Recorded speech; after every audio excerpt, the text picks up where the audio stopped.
Kita akan lihat tema saya hari ini adalah benarkah saya andalkan Tuhan? Bapak Ibu bisa bilang sendiri dari mulutnya masing-masing perkataan ini. Benarkah, coba bilang, benarkah saya andalkan Tuhan? Benarkah saya mengandalkan Tuhan? Benarkah? Ya. Kalau kita bicara benarkah saya andalkan Tuhan, artinya ada juga yang lain yang kita andalkan. Benar nggak? Ya. Bisa juga kita mengandalkan anak kita, mengandalkan orang tua kita, mengandalkan teman kita, benar nggak?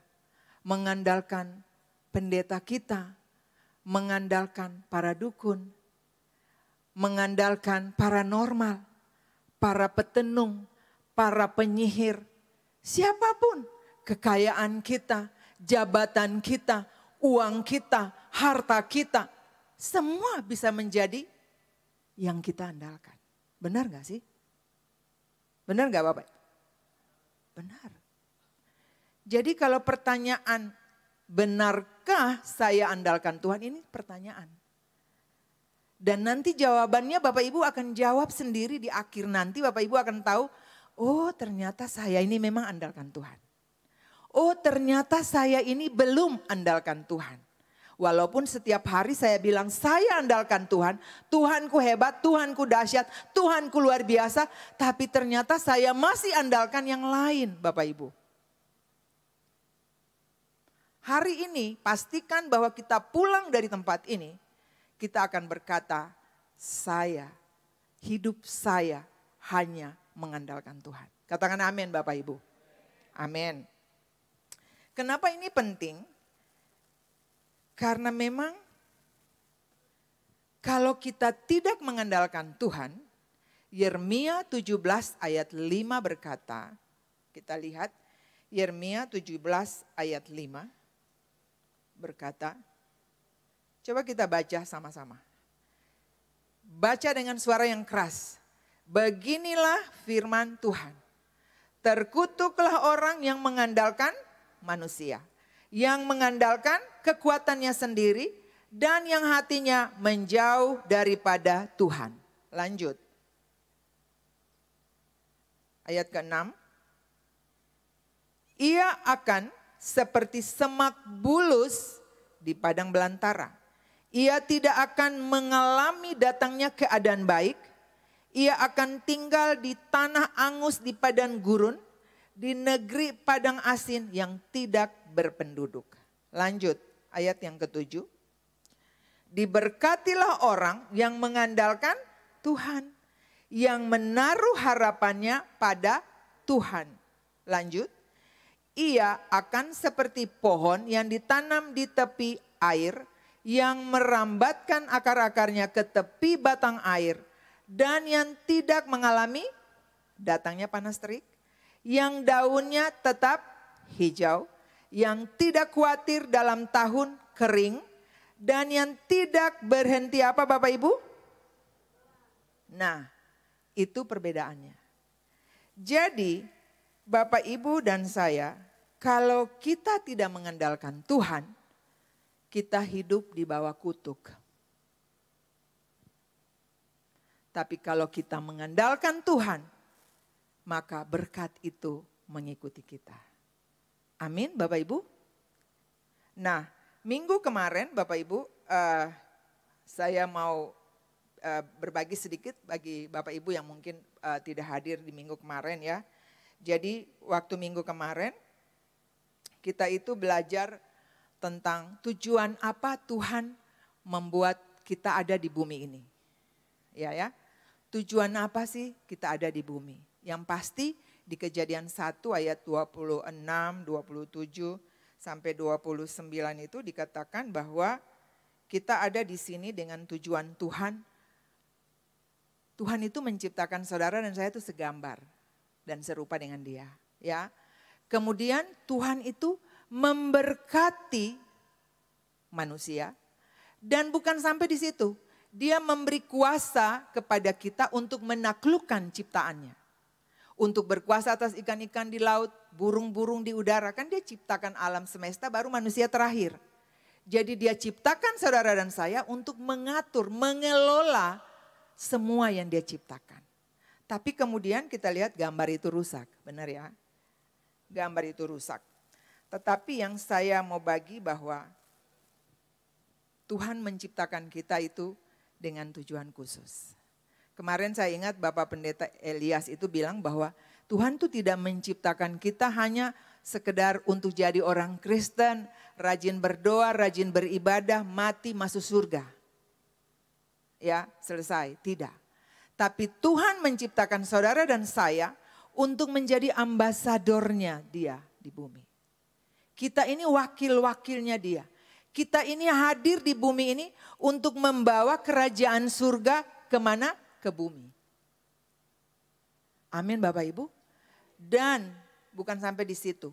Di Wahyu 22 dikatakan bahwa kita juga akan ikut memerintah bersama dengan Tuhan. Nah itu cuplikan minggu yang kemarin, Wahyu 20 ayat 5. Hari ini kita akan belajar bahwa Tuhan itu sudah memberkati saudara, Tuhan sudah memberi kuasa kepada saudara dan saya. Tapi mari saya mau bagi satu hal ini yang Tuhan ajarkan untuk saya. Kita sudah diberkati, oke. Kita ambasador, oke. Kita diberi kuasa untuk mengelola semua ciptaan Tuhan. Tapi kalau tidak ada ketaatan kepada Tuhan, kalau kita tidak taat pada perintahnya, maka berkat itu tidak akan sampai kepada kita. Jadi dalam hal ini kuasa, berkat semua Tuhan sudah berikan. Tapi kalau kita tidak taat kepadanya, kita tidak akan menerima keadaan yang baik. Wow. Jadi ketaatan itu sangat penting. Taat kepada apa Bapak Ibu? Taat kepada firman Tuhan. Katakan amin. Jadi hidup kita diberkati, hidup kita di bawah kutuk, hidup kita berhasil, hidup kita gagal, hidup kita binasa, hidup kita bahagia. Tergantung seberapa besar hati kita yang mau taat, tunduk, dengar-dengaran kepada perintahnya Tuhan. Amin Bapak Ibu? Amin. Nah hari ini saya mau lihat ada 2 contoh saja yang akan kita pelajari. Ya, bahwa peraturan ketaatan itu penting. Contoh, waktu Tuhan menciptakan Adam, dia memberikan perintah kepada Adam. Waktu itu Hawa sudah ada belum? Belum. Hawa belum ada. Ya. Lalu Tuhan itu bilang untuk Adam begini, Adam, semua pohon yang ada di taman ini kamu boleh makan. Kecuali yang satu itu, yang ada di tengah itu jangan. Nah kemudian Tuhan membuat Hawa. Lalu ular bilang untuk Hawa bagaimana Bapak Ibu? Aduh coba tampilkan ayat ini dulu. Atau enggak usah ya, saya bicara secara yang cepat. Tadi Tuhan bilang untuk Adam bagaimana? Adam, semua pohon ini boleh kamu makan. Kecuali yang satu itu. Tapi waktu ular bicara untuk Hawa, dia bilang begini, Hawa, Tuhan kan bilang, semua pohon dalam taman ini kamu tidak boleh makan. Coba dengar itu. Tuhan bilang lain, ular bilang lain. Tuhan bilang boleh makan semua. Ular bilang begini, Tuhan bilang kan semua pohon tidak boleh kamu makan. Kecuali yang di tengah. Kenapa? Karena pada waktu kamu makan, matamu terbuka. Dan kamu akan menjadi seperti Tuhan. Wow. Jadi Bapak Ibu, pada waktu Hawa mengambil buah itu dia makan enak. Dia kasih kemana? Ke Adam, suaminya. Adam makan enggak? Makan. Yang dengar perintah siapa? Adam. Tapi kenapa Adam ikut makan? Saya pernah dengar waktu kita di Bali kemarin. Kita sharing, terus ada satu peserta parolan ya waktu itu bertanya gini. Karena di seminar itu banyak sekali kaum perempuan. Coba saya mau lihat dulu, di sini laki-laki banyak atau perempuan ya? Kayaknya laki-laki lebih banyak ya. Wow, tepuk tangan dulu bagi kita semua. Amin. Ternyata laki-laki banyak. Waktu di Denpasar kemarin, sebagian besar itu perempuan. Lalu Pak Roland tanya gini, memang kenapa ya di semua tempat-tempat ibadah, di komsel, di unit, di mana-mana, di acara-acara yang seperti ini, di gereja, kok perempuan paling banyak dari laki-laki? Ini survei atau memang kenyataan ya? Kenyataan ya Bapak Ibu, kenyataan. Ya. Lalu Pak Roland lanjut bertanya, memang perempuan tuh makan apa sih? Sampai mereka kuat, mereka selalu ada di mana-mana. Nah, ternyata kuatnya di sini. Karena wanita dibuat dari mana? Tulang. Tulang itu kuat enggak? Kuat banget gitu. Tapi tetap perempuan itu adalah penolong. Amin. Bukan perongrong. Ya, perempuan-perempuan itu adalah penolong suami. Katakan amin. Jadi saya bersyukur nih kalau hari ini sekian banyak yang hadir di sini ternyata kaum laki-laki. Artinya fungsi imam sudah mulai kembali ke posisinya. Ini bahaya ini. Amin. Ya. Jadi bapak-bapak, jangan tidur, jangan santai di rumah. Harus hadir di setiap acara-acara ibadah di komsel. Bapak-bapak tuh harus tampil. Kalau tidak nanti seperti tadi, ikut makan, Hawa menawarkan, perempuan menawarkan. Padahal Tuhan berurusan dengan bapak-bapak sebagai kepala. Tuhan kasih perintah untuk bapak-bapak. Tapi kenapa sampai akhirnya harus diusir dari taman Tuhan? Benar? Dan waktu itu ada yang menjawab, karena perempuan itu punya karunia juga untuk mempengaruhi. Benar gak? Wow, ibu-ibu ternyata kita juga punya karunia mempengaruhi. Tapi sabar dulu. Jangan so tahu. Karena ternyata kita itu yang menyebabkan kita diusir. Bukan saja Hawa diusir, Adam pun diusir dari taman Tuhan. Benar. Akibat apa Bapak Ibu? Akibat tidak dengar-dengaran tadi. Akibat tidak taat tadi. Ya, salah dengar. Jadi sebenarnya Tuhan itu dia menciptakan kita di tengah, dia ada di sebelah kiri, iblis juga ada di sebelah kanan. Benar gak? Dari mana iblis tahu? Berarti dia ada di situ ya. Jadi manusia itu diciptakan di mana? Di tengah-tengah. Iblis ada di mana? Kiri. Tuhan di mana? Kanan.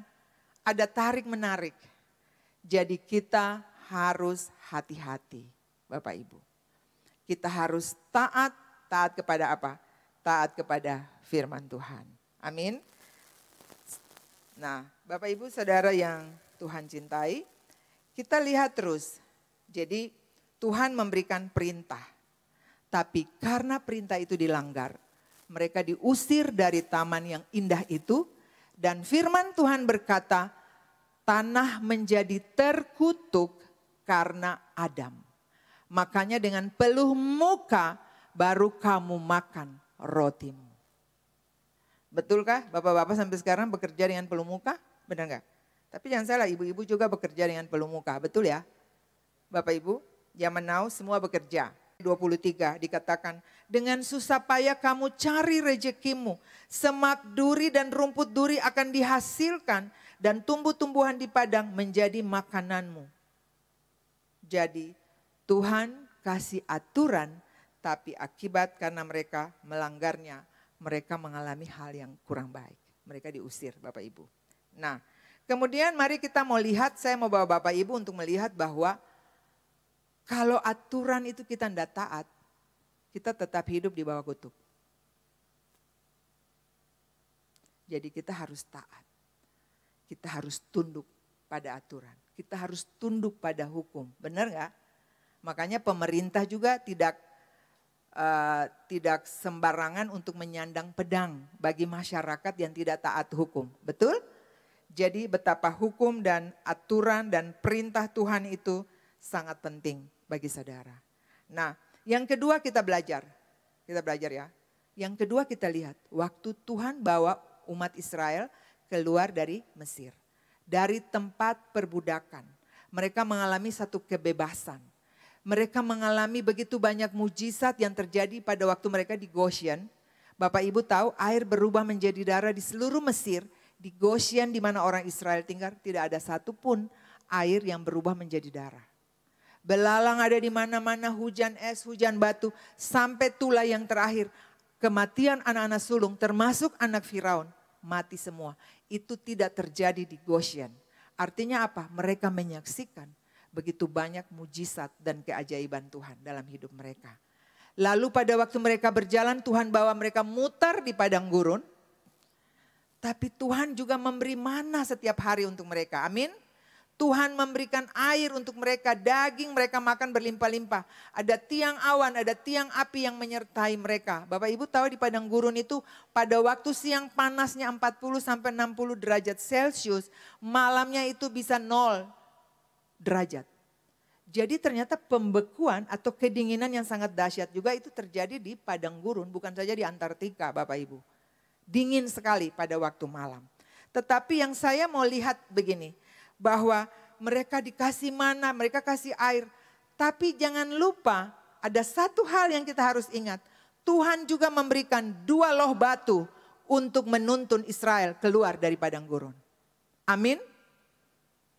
Mari kita mau lihat bahwa betapa pentingnya peraturan hukumnya Tuhan.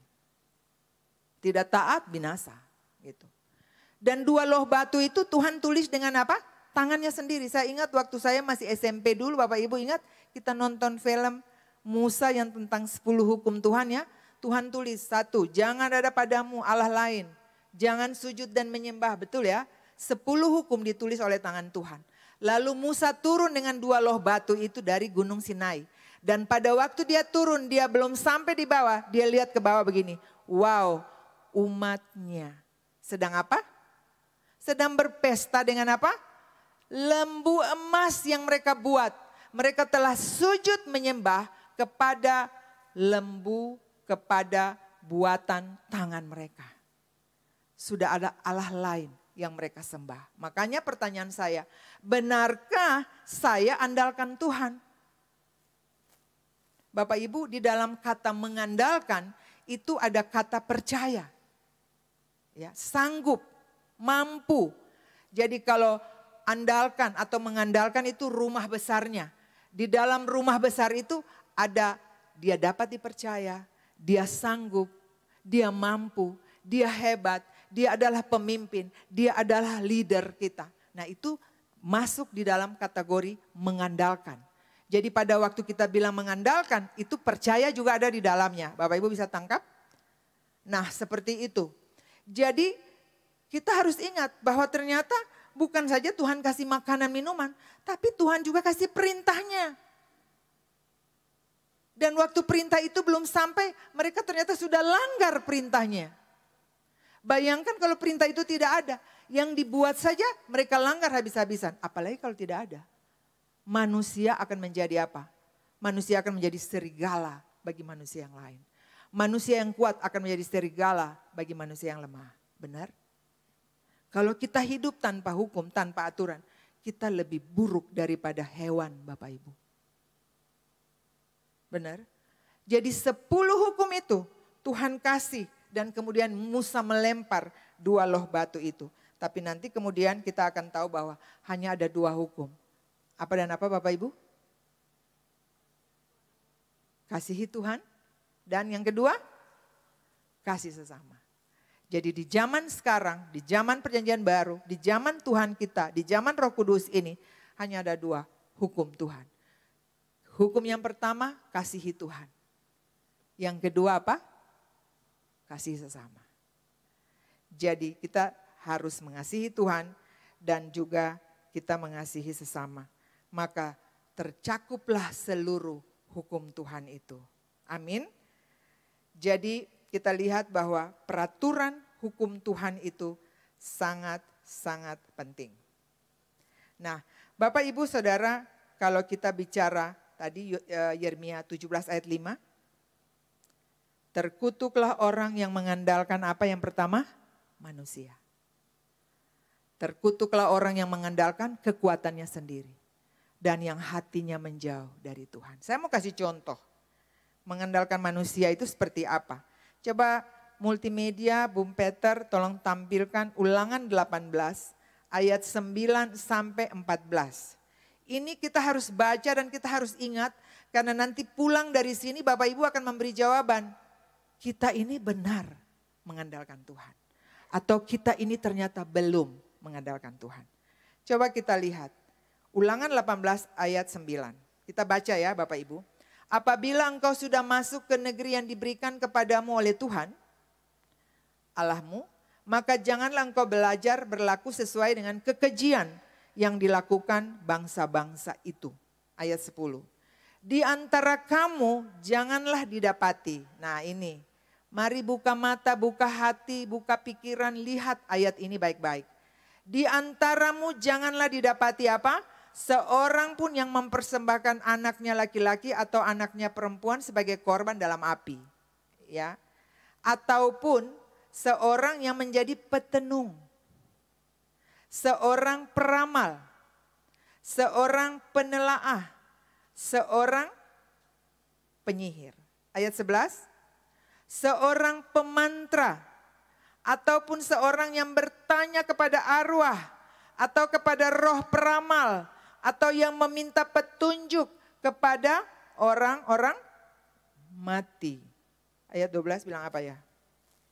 Sebab setiap orang yang melakukan hal-hal ini adalah kekejian bagi Tuhan. Dan oleh karena kekejian-kekejian inilah Tuhan Allahmu menghalau mereka dari hadapanmu. Jangan ada yang menjadi peramal, penyihir, petenung. Saya mau tanya, adakah di sini yang jadi tukang sihir? Ada nggak di sini? Ada di sini? Pakai baju apa? Ada yang jadi peramal di sini? Ada? Oh, puji Tuhan, tidak ada. Ada yang suka pergi ke kubur-kubur terus bilang, Pak aku datang. Pak aku mau menikah nih, ini aku bawa calonku. Ada di sini? Ada? Tidak ada. Tapi kalau ada diam-diam aja. Ya diam-diam saja, itu partau saja. Ya partau saja, oke. Karena saya tahu itu banyak sekali masih ada.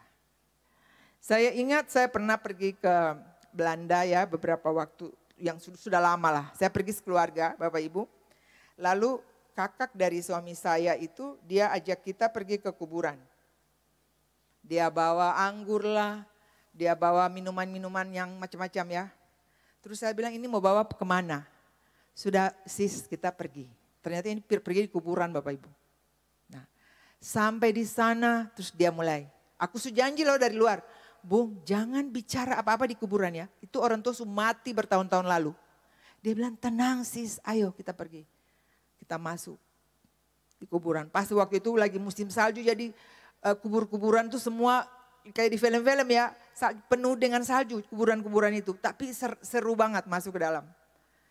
Terus dia mulai buka sampai dia mulai ayo kita minum. Baru dia bilang begini. Ini kan orang tua nih orang tua kita juga. Dia bilang gini. Papa ini Paula dan Roland dan anak-anaknya lagi datang.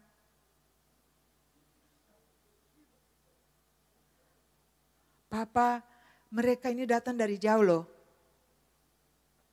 Kita sudah lama terputus hubungan dengan mereka. Tapi hari ini mereka datang loh Pak. Memangnya Papa mau bangun? Iya kan? Aku sudah rasa ya Tuhan ini apa dosa nih lah, ini pencobaan apa lagi. Tapi karena dia sudah bicara ya sudah. Kita mau minum-minum. Dan betul minum-minum di kuburan Bapak Ibu. Kalau minum-minum gak apa-apa ya. Tapi yang penting jangan ajak orang tua yang meninggal ini untuk minum. Benar. Bapak Ibu saya mau bilang ya. Ini penting banget. Karena memang kalau kita masih ada sebagai mengandalkan yang model-model tadi. Kita tuh hidup di bawah kutuk. Kita doa. Kita ibadah. Tapi tidak pernah berubah. Karena ini biang keroknya. Pastikan hari ini lepas Bapak Ibu. Lepas. Amin. Saya mau bilang gini, yang Tuhan mau adalah kita itu hanya mengandalkan Tuhan. Terus memang kita tidak bisa mengandalkan manusia. Tadi dibilang kan terkutuk. Boleh nggak saya mengandalkan kakak saya, adik saya, suami saya? Boleh. Tapi bukan mereka yang utama. Bapak Ibu, ketika Bapak Ibu punya masalah, siapa yang dicari pertama? Misalnya lagi butuh uang nih, siapa yang dicari pertama? Pasti orang yang kita kenal, benar nggak? Pas saya lagi butuh uang nih, siapa ya yang saya harus cari? Benar? Siapa yang saya harus minta tolong? Padahal Tuhan mengajar saya bahwa orang yang pertama itu datang ke Tuhan. Amin. Baru nanti Tuhan yang ngatur, Tuhan bicara untuk seseorang. Bahkan mungkin kita juga tidak minta dari orang itu, dia bisa memberi untuk kita. Itu bisa terjadi Bapak Ibu. Katakan amin. Siapa pernah mengalami hal-hal ini? Pernah? Amin. Saya yakin Bapak Ibu juga pernah mengalami hal-hal yang spektakuler dalam hidup. Nah, kemudian kita lihat. Yang saya mau bilang gini. Ada acara-acara tertentu, ya. Saya pernah lihat ya. Itu pada umumnya juga di acara-acara adat ya. Misalnya gini, ada acara adat, terus kita mau minum sopi. Sopi apa ya? Tuak, gitu ya. Di sini ada tahu sopi kan? Minuman keras itu ya. Nah misalnya kita mau bikin acara adat gitu. Terus ada 10 orang yang duduk di situ. Bapak Ibu, mereka tuh bisa taruh minuman jajar. Untuk kita 10 orang di sana. Ya. Di meja sana mereka juga taruh 10 orang. 10 orang ini manusianya gak ada. Ayo mari kita minum. Tuk tuk tuk tuk tuk tuk tuk. Yang 10 minum. Yang tidak ada manusia tuh minumannya habis gak? Habis gak? Habis Bapak Ibu. Percaya gak? Harus percaya kan ada. 10 orang nih minum nih, ayo kita mulai. Semua minum. Langsung kan kosong tuh gelasnya. Yang di sana juga kosong. Orang-orangnya mana? Orang-orangnya tidak ada. Tapi dia hadir enggak? Dia juga hadir. Tapi dia bukan maha hadir. Amin. Hanya Tuhan Yesus yang maha hadir. Dia omnipresent. Dia hadir di semua tempat. Amin. Dan kita lihat minumannya kosong Bapak Ibu. Artinya apa? Ada hal-hal juga yang bukan dari Tuhan yang mereka andalkan. Jadi itu ada loh. Saya percaya Bapak Ibu juga punya pengalaman itu. Ya. Ini mengandalkan manusia. Mengandalkan manusia. Saya punya kesaksian pribadi Bapak Ibu. Nanti Bapak Ibu bisa cek ke dalam dirinya apakah sama. Saya pernah dulu waktu masih SMP, kami kehilangan barang. Kebetulan papa saya punya proyektor film. Dulu kan kita suka putar film di lapangan pakai layar tancap. Nah, lalu kita putar film waktu itu di lapangan Merdeka. Karena waktu itu masih belum ada ya TV-TV. Waktu itu saya enggak tahu ya, sudah ada belum? Kayaknya belum deh. Lalu pulang dari acara itu kita naik kapal kecil. Barang itu semuanya hilang, proyektor hilang. Film-film roll itu hilang semua, ada 60 film. Lalu sudah 1 bulan kami cek ke kapal, sudah hilang, barangnya tidak ada lagi. Lalu saya pergi ke om saya waktu itu, kebetulan kita datang aja, terus saya cerita, ini saya barang ada papa, ada suruh ini bicara. Terus dia bilang begini, panggil itu si tukang kebun, panggillah si tukang kebun. Terus dia bilang untuk tukang kebun, dia bilang, Paula, pergi bicara dengan tukang kebun, apa yang kamu perlukan? Saya pergi Bapak Ibu. Saya datang, saya bilang, Pak saya ini ada barang hilang. Terus dia mulai bilang, sabar, ini sudah berapa lama ya? 1 bulan. Oh ibu barangnya sudah tidak mungkin dapat lagi. Dia mulai ambil nyiru ya, nampan itu dia muter. Saya kan lihat, tapi itu memang masih dalam kebodohan Bapak Ibu. Saya belum ngerti. Dia muter gitu. Terus dia bilang gini, sudah pulang saja, nanti saya urus. Oh gitu ya, pulang. Bapak Ibu percaya enggak? Waktu saya sampai di rumah, barangnya tuh sudah ada di rumah. 60 roll dengan proyektornya lengkap, saya saksi matanya. Dengan payung yang waktu itu semua ketinggalan di kapal, semua sudah ada. Dari mana barang itu datang? Kok orang itu cuma muter? Bisa ya? Itu terjadi Bapak Ibu. Tapi itu dulu saya sudah bertobat. Benar. Bapak Ibu di sini ada enggak? Yang punya barang hilang di rumah, permata hilang, terus pergi di orang pintar suruh cari tahu. Ada enggak? Paranormal, peramal, hipnotis. Itu orang-orang yang sebenarnya tadi dibilang kekejian juga. Karena mereka sebenarnya tidak mengandalkan Tuhan. Ada satu kesaksian lagi teman saya, dia udah almarhum. Dia bilang dia pernah mendoakan satu keluarga Bapak Ibu. Anak laki-lakinya tuh meninggal sampai 1, 2, 3. Habis anak laki-lakinya. Terakhir bapaknya tuh bertobat. Minta didoakan. Dia pergi beli centong nasi. Harganya 75 juta. Nasi gorengnya tuh paling laris Bapak Ibu. Mobil-mobil Mercy parkir semuanya.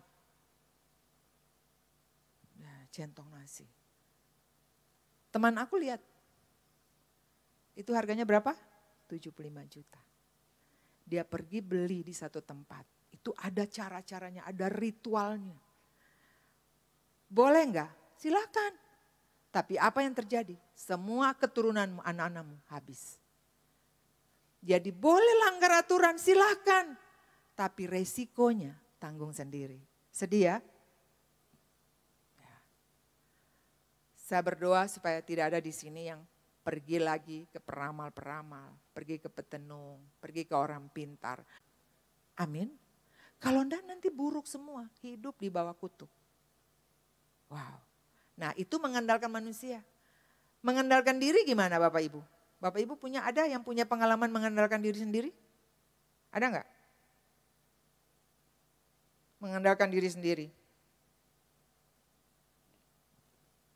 Mengandalkan diri sendiri. Mengandalkan kekuatan sendiri. Mengandalkan jabatan. Bapak Ibu, coba kita lihat Daud, Raja Daud. Satu ketika dia bangun pagi, dia jalan-jalan di teras. Terus dia lihat siapa? Dia lihat siapa? Dia lihat Tante Bathsheba lagi mandi.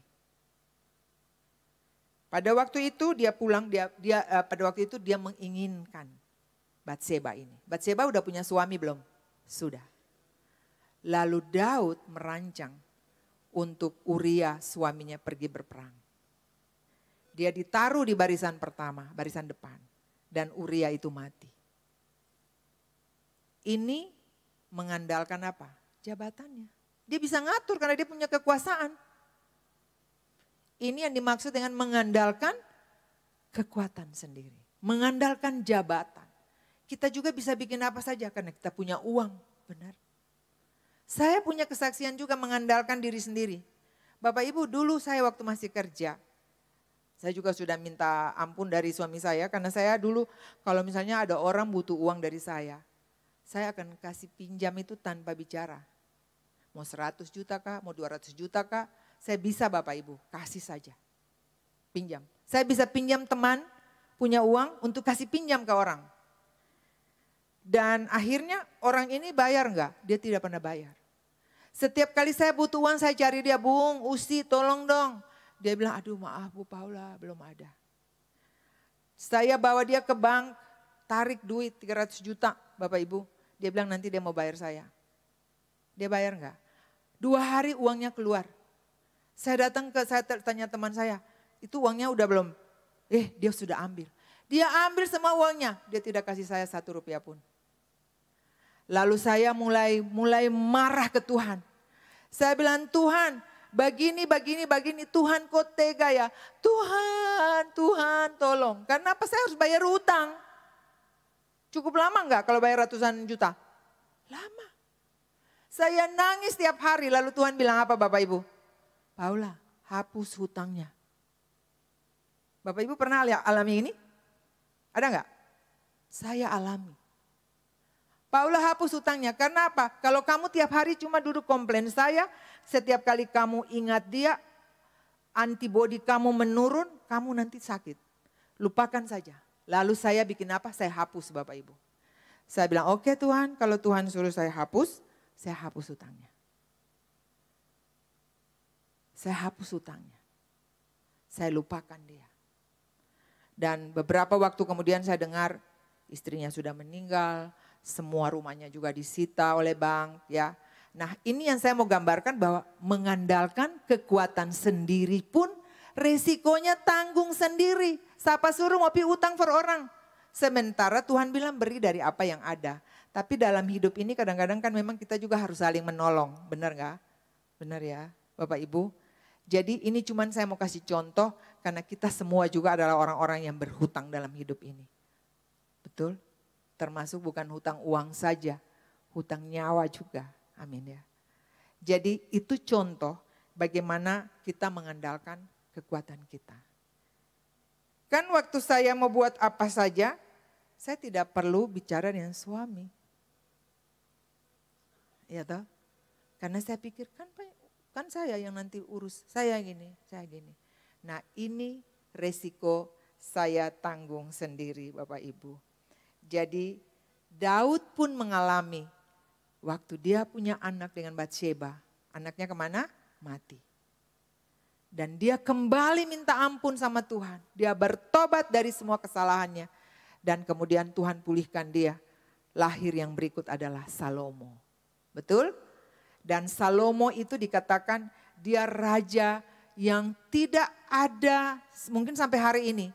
Raja yang kaya seperti dia dan juga berhikmat. Itu anaknya. Padahal itu kalau mau lihat kan itu dengan orang punya istri, ya kan? Tapi mari kita lihat, pada waktu dia melakukan kesalahan, dia kembali kepada Tuhan. Dia minta ampun pada Tuhan dan Tuhan mengampuni dia. Jadi Bapak Ibu, kita semua ini juga bikin kesalahan, betul? Tapi paling akhirnya kita itu kemana? Datang kembali ke Tuhan atau tidak? Contoh kayak Petrus, dia juga menyangkal Tuhan, betul? Dia bilang saya tidak kenal itu orang. Demi Tuhan saya tidak kenal itu yang namanya Yesus. Itu Petrus. Padahal dia setiap hari berjalan dengan Yesus. Tapi dia bilang aku tidak kenal. Tapi kenapa Tuhan pakai dia? Karena sesudah itu dia kembali kepada Tuhan. Dia sungguh-sungguh minta ampun pada Tuhan. Dan Tuhan mengampuni dia. Tuhan pulihkan dia. Dan sesudah itu Tuhan pakai dia. Tuhan bilang Petrus gembalakanlah domba-dombaku. Amin Bapak Ibu. Jadi kita bisa saja mengandalkan kekuatan manusia, mengandalkan kekuatan sendiri. Hati kita juga bisa menjauh dari Tuhan. Artinya pergi kepada yang lain, bisa kan? Tetapi mari Bapak Ibu segera kembali. Karena kita mau menerima berkat-berkat Abraham. Amin. Untuk sampai kepada generasi kita. Amin. Ini waktunya sudah habis ya. Kurang berapa menit Bapak Ibu? Kakak Cherry, bisa dengan cepat sedikit lagi. Nah, jadi Bapak Ibu kita lihat Salomo akhirnya dia menjadi yang sangat luar biasa. Tetapi karena dia tidak juga dengar-dengaran kepada Tuhan, wow. Saya mau lihat 2 Tawaris 9 ayat 22 ini dulu. Saya mau baca ini sebentar. Ya, ini Tuhan berbicara tentang Salomo. Mengenai engkau, jika engkau hidup di hadapanku sama seperti Daud ayahmu, dan berbuat sesuatu dengan segala yang kuperintahkan kepadamu, dan jika engkau tetap mengikuti segala ketetapan dan peraturanku, ini Tuhan bicara untuk Salomo, maka aku akan meneguhkan tahta kerajaanmu dan seterusnya. Ayat 19, tetapi jika kamu ini berbalik dan meninggalkan ketetapan dan perintahku dan berikan sebagai namaku, akan kubuang dari hadapanku dan akan kujadikan kiasan dan sindiran di antara segala bangsa. Salomo itu raja yang hebat dan luar biasa. Dia yang membangun bait Allah, benar? Dia raja yang sangat berhikmat Bapak Ibu. Dan sangat kaya. Tapi Tuhan juga bisa membuang dia. Kenapa? Karena dia pergi dengan 700 gundik, 300 istri. Dan dia sujud juga kepada Allah-Allah yang disembah oleh gundik-gundiknya. Dan akhirnya apa? Hari yang paling terakhirnya, ya dia meninggal. Jadi yang saya mau ingatkan untuk kita semua bahwa betapa pentingnya peraturan, hukum yang Tuhan berikan untuk saudara dan saya. Amin Bapak Ibu. Dan dengan cepat ini saya mau bagi ini yang terakhir. Bagaimana cara untuk kita hidup mengendalikan Tuhan? Apa cirinya? Apa ciri ya orang-orang yang mengandalkan Tuhan? Yang pertama Bapak Ibu catat supaya kalau ada Bapak Ibu sharing ke orang lain, Bapak kita bisa mengandalkan Tuhan. Yang pertama, intim, melekat kepada Tuhan. Ya, Mazmur 91 ayat 14 berkata, sungguh hatinya melekat kepada Tuhan, maka Tuhan akan meluputkannya. Tuhan akan membentenginya sebab ia mengenal nama Tuhan. Ayat 15, bila ia berseru kepada Tuhan, Tuhan akan menjawab Bapak Ibu. Tuhan akan menyertai dia dalam kesesakan. Tuhan akan meluputkannya dan memuliakannya. Nah ini yang ayat 16 yang sering kita nyanyikan. Dengan panjang umur akan Tuhan kenyangkan dia. Dan akan diperlihatkan kepadanya keselamatan daripada Tuhan. Jadi orang-orang yang melekat intim dengan Tuhan. Janji-janji tadi. Termasuk panjang umur akan kukenyangkan dia. Dan akan kuperlihatkan kepadanya keselamatan yang daripada Tuhan. Dan orang-orang yang melekat juga seperti pohon dan ranting. Bapak Ibu Yohanes 15 bilang kita tidak bisa berbuah kalau kita terlepas dari rantingnya. Amin. Nah semua kita yang ada di sini punya handphone di tangan. Benar? Pergi ke kamar mandi bawa handphone enggak? Bawa. Ke dapur bawa enggak? Waktu ikut Zoom lagi ibadah, bisa sambil masak enggak? Bisa bawa kemana-mana. Waktu ada ibadah lewat Zoom, bisa sambil tidur enggak? Bisa Bapak Ibu. Tapi handphone itu kemana-mana kita bawa. Karena apa? Kita tidak mau terputus dengan orang yang akan menghubungi kita. Betul? Saya pun kalau masuk kamar mandi pun saya akan bawa handphone. Kalau baterai sudah mau habis saya cepat cas. Karena saya tidak mau handphone saya mati. Seperti itu kita harusnya dengan Tuhan. Amin. Tidak boleh terputus Bapak Ibu. Tidak boleh terputus. Dan itu yang keberapa tuh? Yang pertama ya tadi pasti Bapak Ibu bilang ini sampai kapan ya selesainya? Sebentar. Jadi itu yang pertama melekat dengan Tuhan. Yang kedua mendengar suara Tuhan dan lakukan. Pada masa kesusahan saat ini ada banyak kesesakan yang Bapak Ibu dan saya alami. Kita harus minta kepekaan untuk mendengar Tuhan bicara. Tuhan bicara melalui mana? Melalui firman-Nya. Melalui mana? Melalui hamba Tuhan. Melalui mana? Orang-orang yang kita kasihi. Amin. Ada banyak nasihat, orang fasik pun bisa beri nasihat untuk kita. Makanya kita harus bergaul dengan firman Tuhan. Karena firman Tuhan itu adalah terang dan pelita bagi kaki kami. Amin.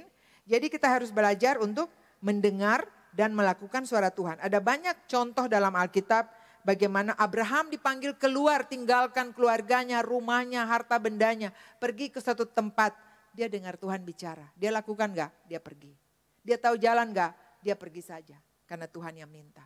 Waktu Tuhan suruh persembahkan Ishak anaknya, Tuhan bicara persembahkan anakmu. Kalau kira-kira dia salah dengar, fatal enggak dia akan bunuh anaknya yang dia dapat di usia tuanya. Tapi kenapa dia melakukannya? Karena dia kenal siapa Tuhan yang bicara untuknya. Bapak Ibu pastikan bahwa hari-hari ini Bapak Ibu dan saya harus lebih banyak minta kepekaan untuk mendengarkan suara Tuhan. Amin. Wow. Ada banyak contoh dan Yesaya 50 ayat 4b dikatakan setiap pagi ia mempertajam pendengaranku untuk mendengar seperti seorang murid. Wow.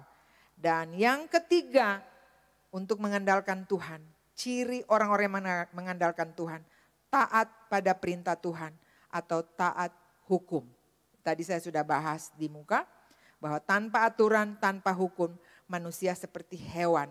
Manusia akan menjadi serigala bagi manusia yang lain. Ada seorang ahli filsafat hukum namanya Roscoe, dia bilang begini, bahwa hukum itu untuk mengontrol manusia. Tapi hukum juga alat rekayasa untuk membuat manusia menjadi taat kepada peraturan. Ya. Dan Tuhan juga sudah melakukannya, mengatakannya kepada kita. Dalam Wahyu 3 ayat 19, barang siapa kukasihi, dia kutegur dan kuhajar. Sebab itu relakan dirimu dan bertobatlah. Amin Bapak Ibu. Lihatlah aku berdiri di muka pintu dan mengetok. Jika kamu dengar suaraku dan bukakan pintu, aku akan masuk mendapatkannya dan aku makan bersama-sama dengan dia dan dia bersama-sama dengan aku. Kita lihat contoh juga orang-orang yang taat pada Tuhan, Sadrak, Mesak dan Abednego. Mereka orang-orang yang akhirnya dimasukkan kemana? Ke gua singa ya. Dengan api yang dipanaskan 7 kali. Tapi mereka mati enggak? Mereka tidak mati. Mereka tetap berjalan-jalan di sana. Ini contoh orang-orang yang taat kepada Tuhan. Bahkan mereka katakan, sekalipun Tuhan yang kami sembah meninggalkan kami, kami tetap percaya. Kami tidak akan pernah tunduk kepada patung Nebukadnezar. Contoh yang berikut Nuh. Tuhan bilang buat bahtera di gunung. Semua orang menertawakan dia. Tapi Nuh taat enggak? Nuh taat Bapak Ibu. Dia tetap melakukan setiap hari. Dan pada waktu yang ditentukan Tuhan, air naik dan bahtera itu mengapung. Semua orang yang ada di bumi hilang lenyap. Tapi yang selamat hanya Nuh, istrinya dan anak-anaknya dan binatang-binatang yang berpasang-pasangan yang masuk ke dalam bahtera itu. Amin Bapak Ibu. Dan yang keempat ini betul-betul yang terakhir. Bagaimana supaya kita mengandalkan Tuhan? Bapak Ibu, orang yang mengandalkan Tuhan, dia tidak pernah khawatir tentang apa yang akan dia makan, apa yang akan dia minum, apa yang akan dia pakai.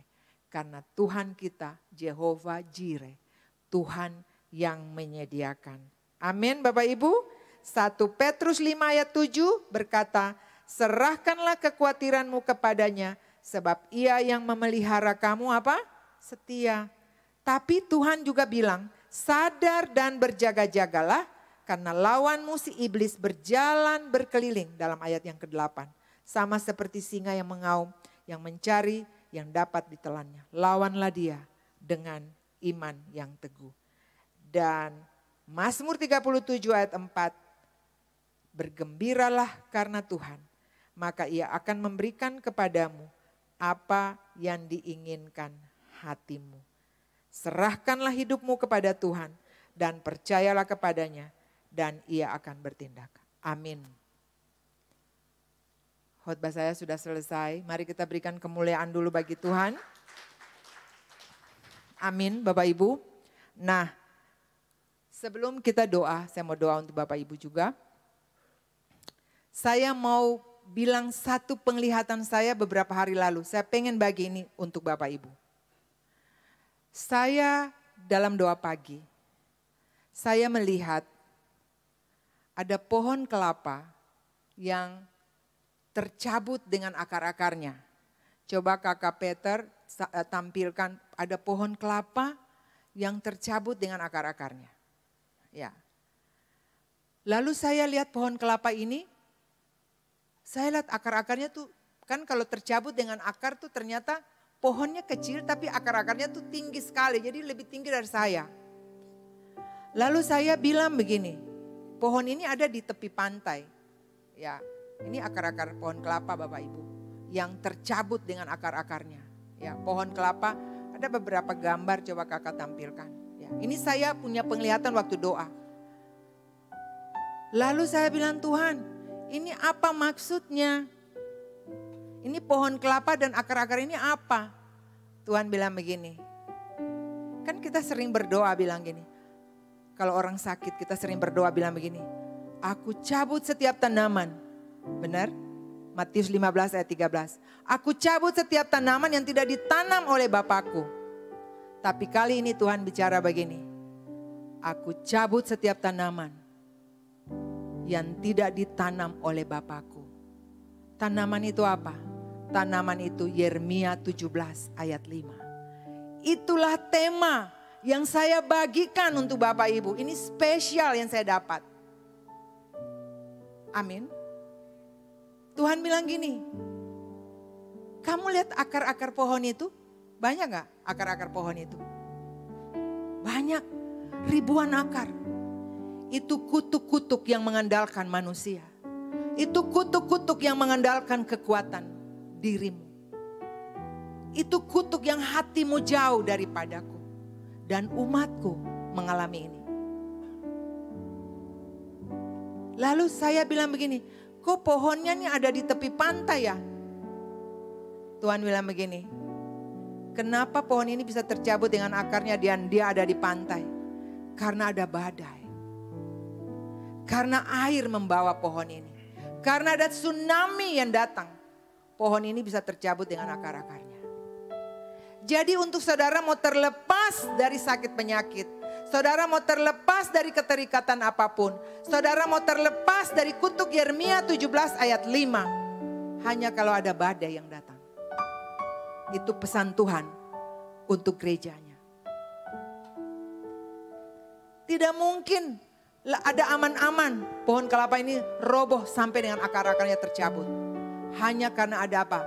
Ada angin puting beliung. Jadi kalau hari-hari ini Bapak Ibu ada punya masalah yang mungkin kecil-kecil, sakit kepala, sakit perut. Belajar untuk bergantung pada Tuhan. Belajar cari Tuhan. Katakan amin. Amin. Kalau ada punya masalah-masalah apapun yang kita hadapi hari-hari ini. Semua orang punya masalah, saya juga punya masalah. Belajar bergantung pada Tuhan. Supaya kita tidak hidup di bawah kutuk. Bapak Ibu mau diberkati? Seberapa banyak Bapak Ibu yang mau diberkati? Bisa saya lihat tangannya? Bapak Ibu, saya mau berdoa untuk Bapak Ibu. Yang